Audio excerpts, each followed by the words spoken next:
All right, here we go with our second reading section for the week. This is the Tuesday reading for Fahrenheit 451. I forget the page numbers for you guys, but I do know that this will cover questions 8 through 17. All right, so by the time we finish this video, you should almost be finished with your questions, to be honest with you. A good chunk of them come in this period, all right? Actually, question 17 kind of is half in this one and half in the next one, but you can answer enough from this one to get 17, all right? All right, so this one starts with my least favorite scene in the entire book. This is the subway scene with Montag, and hopefully you've already read this, but it's just kind of irritating. It's that writing style he does that I just don't like.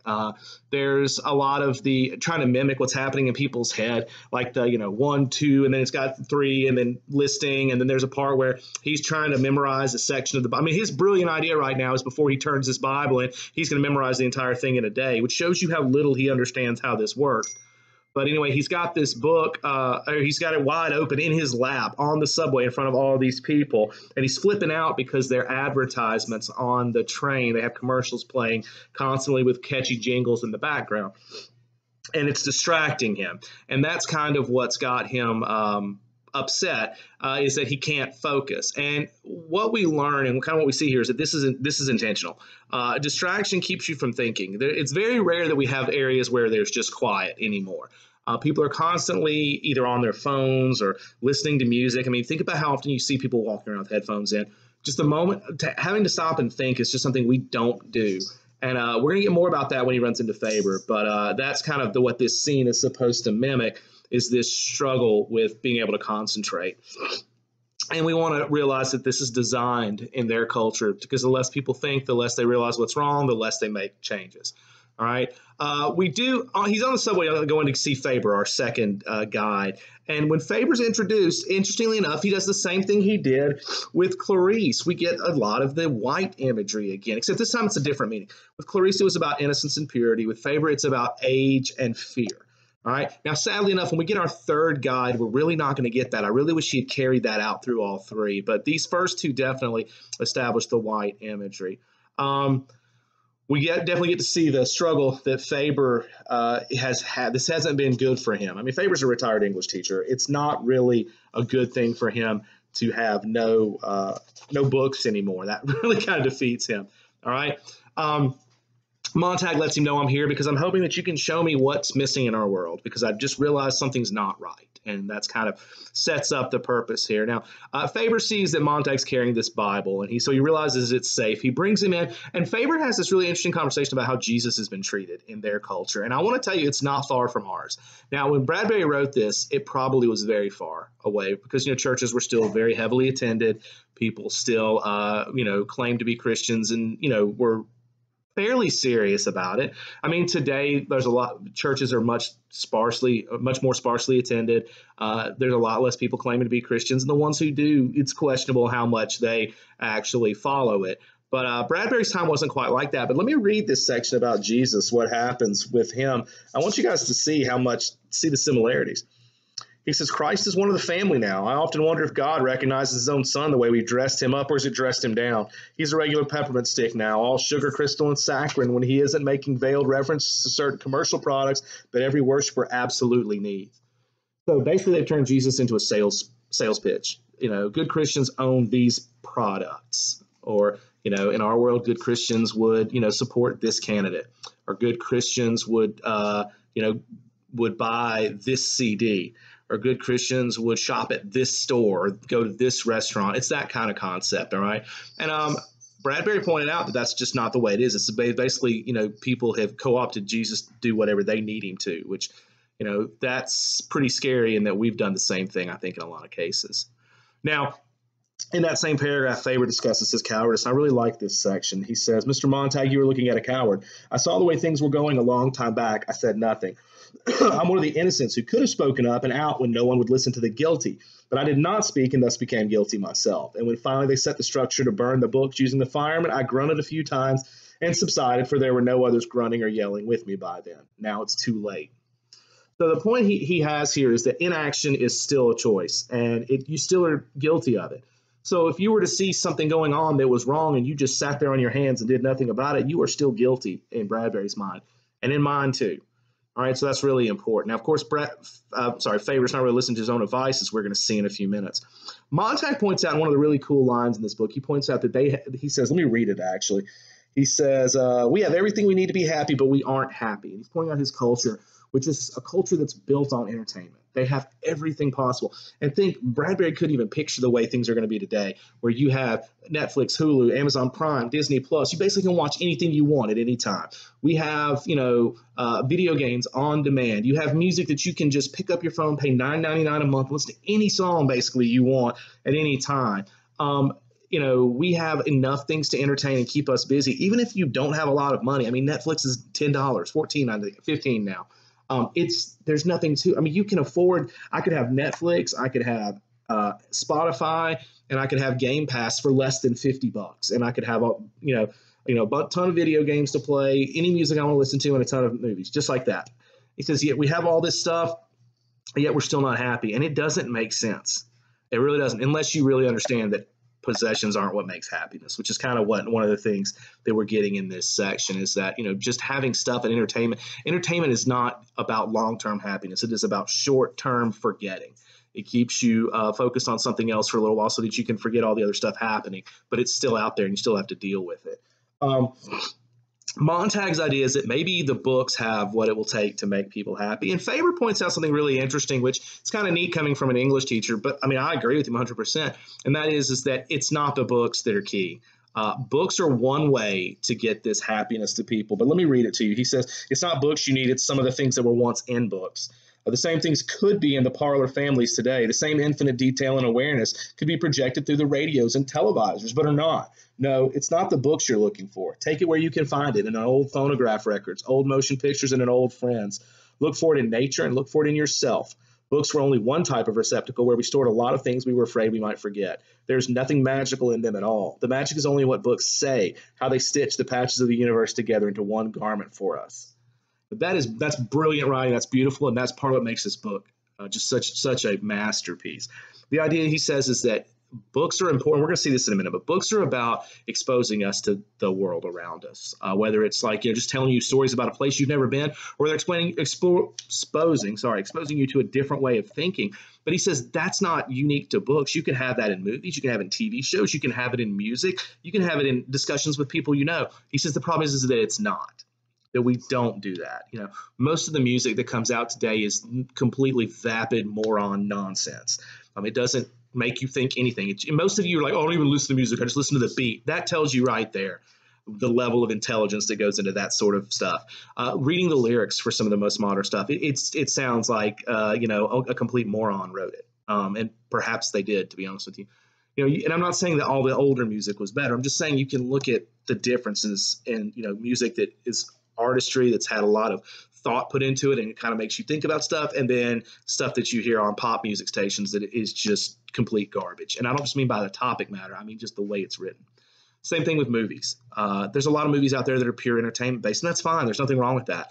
But there's also some that do have depth. I think this is one of the areas where Bradbury is wrong. There is depth in TV shows. There is depth in movies. There is depth in music. Guys, there's depth in video games at this point. It's not the same as it was when I was growing up. So the stuff is out there. It's just he's saying that it's not the books that are important. You can still be a deep person by watching really intelligent movies and TV shows. You don't have to just read it. It's just he says, books are the spot that's mostly known for that, which this is really, really smart and definitely the way it is today. Now, he then goes into the most important part of this section where he lists the three things that books have that other things don't, and what makes them special. So let's talk about those three things. The first one is quality of info. And the line that goes with this is he says, the good writers touch life often, the mediocre ones run a quick hand over her, the bad ones rape her and leave her for the flies. And what he's saying there is that good books have a habit of exposing us to the realities of life and making us think about from that perspective. He said good writing does that. Bad writing kind of touches on it, but moves right over it, and the really bad stuff completely changes what it's about. And that's true. When you look at literature, literature really does that. It's just to nail down like aspects of real life, because if it's not going to impact us, why read it? The second thing he points out is leisure. Now, Montag is like, we got plenty of downtime, and Faber's like, yeah, plenty of downtime, but not time to think, because we're constantly filling our moments to think with noise. So think back to the subway. Or think to your life right now whenever you have extra time. When you're going to bed at night, what is it you do? All right, do you lay there and think about your day and reflect and say, hey, maybe tomorrow in class I should do this instead? No, you get on your phone and you scroll through stuff. You put on TV and you fall asleep to TV. I mean, I'm not accusing you. I do the same things. But, I mean, a lot of the times we do that to avoid thinking for various reasons. So it's just the second thing we need is we need time to think. So the good thing about books is you can put them down. You know, if I need to think about something when I'm reading this book, I can just close, mark the page, set it away, and I don't have to come back to it right away. So you can't do that with a lot of other things. It's hard to do that. If I'm in a movie theater, I can't raise my hand and ask the projectionist to stop the movie for 10 minutes so I can talk about it with people. And then he says the third thing, and guys, this is really the key for me, and this is where I think a lot of us fall down today. The third thing is acting on what you've learned. You know, if you've read something and you realize, hey, man, I'm teaching a book with my AP class right now. I'm really stressing the importance of gratitude and being thankful for what people do for you. And if you read that and you're like, man, I need to be more thankful, but then you don't go out and thank people for stuff, then what was the purpose? You haven't changed. Good literature should change who you are. It should change how you behave, and it should be for the better, to be honest, okay? So he lists those three things, and he tells Montag, this is what makes books special. And these could be in anything. It's just that they're not, and we should try to find ways to put them there. Well, Montag then starts asking Faber to help him with some stuff, and Faber is a coward. He backs out. He basically says, the only way I'll help you is if we can find a way to take down the firemen. And Montag, kind of perks up at that. He's like, well, how can we do that? And Faber jokingly says, well, what if we printed a bunch of books and hid them in firemen's houses, and then the police got called, and then they got burned down, and then people started to get suspicious of the firemen. And Montag loves it. He's like, let's do that. We'll figure out a way to do that. Faber was kidding, though, and he doesn't really want to do this because Faber is a chicken. He really is. So Faber's basically telling him that it doesn't matter even if you are able to do that. And this is probably, let's say arguably my favorite section in the book. I absolutely love this paragraph. I love the writing. I love what it says. So this is Faber talking. He says, the whole culture is shot through. The skeleton needs melting and reshaping. Good God, it isn't as simple as picking up a book you laid down half a century ago. Remember, the firemen are rarely necessary. The public itself stopped reading of its own accord. You firemen provide a circus now and then at which buildings are set off and crowds gather for the pretty blaze, but it's a small sideshow indeed and hardly necessary to keep things in line. So few want to be rebels anymore, and of those few, most, like myself, scare easily. Can you dance faster than the white clown or shout louder than Mr. Gimmick and the parlor families? If you can, you'll win your way, Montag, but in any event, you're a fool. People are having fun. And he points out, man, I mean, this is just so much truth in this paragraph. He points out that, first of all, people chose to quit reading. He's like, what are we going to do? I mean, and that's us today. I mean, not trying to stereotype here, but the majority of you in this class don't read books unless you're forced to. And even then, it's not even really reading. You're getting on Spark Notes or whatever, or just not reading them at all. I mean, that's one of the big changes in my classes. If I go back when I started teaching for summer reading, people at least were reading Spark Notes so they could do something. Half of you won't even touch that. You'll come in completely blind and make a 25 on a test just because, it's not even worth your time to spend an hour reading the Spark Notes. Faber's pointing out, look, people chose to do this. There's not like this secret underground of people who want to read again. He says they don't care. He says they want to watch TV. He says, can you be louder or more flashy than the TV shows? He says, if you can, maybe you'll convince them. He says, but otherwise you won't because they're having fun. And that's the thing. I can sit here and sell you guys all day on this amazing book I've read. You should read it too. But I can't convince you to stop watching The Office for the 50th time. Or I can't stop you from putting down, Call of Duty for 5 minutes because, well, that's more fun. And I'm not going to lie. Of course, I agree. I like video games too. It's a lot more fun than reading, but it's a lot less productive too in a lot of cases. All right. That point at the end, though, Faber points out, he says, people are enjoying this. Now, Montag's got the perfect comeback for that. He says committing suicide, murdering, and he does. He catches him. He's like, yeah, people are happy on the surface, but they're not deep down. And that's the key. And that's really what's going to kind of, I wouldn't say that's going to be what convinces Faber, but I think it definitely helps. Faber, and this is the last part of the reading here, Faber does have a theory on how to fix this, but first of all, he just pointed out that you have to, and we're at this point now in our world with a lot of things, you can't just fix things at some point. At some point, you just have to scrap them and start over, all right? If your car is making noises, you want to get it to the mechanic as soon as you can so you can fix the problem before you keep driving. It gets worse and worse and worse to the point of where there's nothing you can do. Well, our society is kind of getting to that point, and that's what Faber just said. He goes on to say, let the war turn off the families. Our civilization is flinging itself to pieces. Stand back from the centrifuge. Montag says, well, there has to be someone ready when it blows up. And then Faber says, what? Men quoting Milton saying, I remember Sophocles reminding the survivors that man has his good side too. They will only gather up their stones to hurl at each other, Montag. Go home. Go to bed. Why waste your final hours racing about your cage, denying you're a squirrel? So he tells him, he's like, look, here's the deal. We're just going to have to wait for the world to end.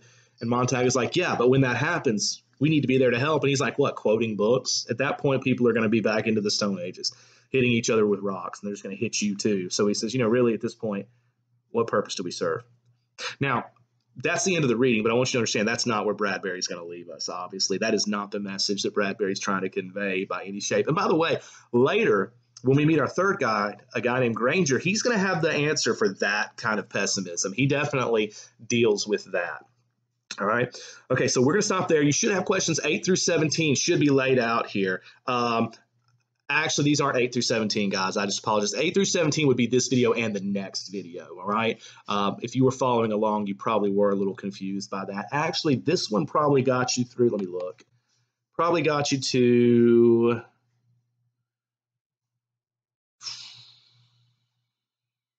Where is it? 13. Probably got you to 13. The next 4 will be in the next video, and I apologize. I had read these two together and just lumped them together, sadly. But I do want to separate them because we're at 16 minutes. So this should be 8 through 13, not 17. 14 through 17 will be on the next video. So I'm going to stop this, make a few notes, and I'm going to go ahead and film that one too. All right, I will see you guys back in just a few minutes.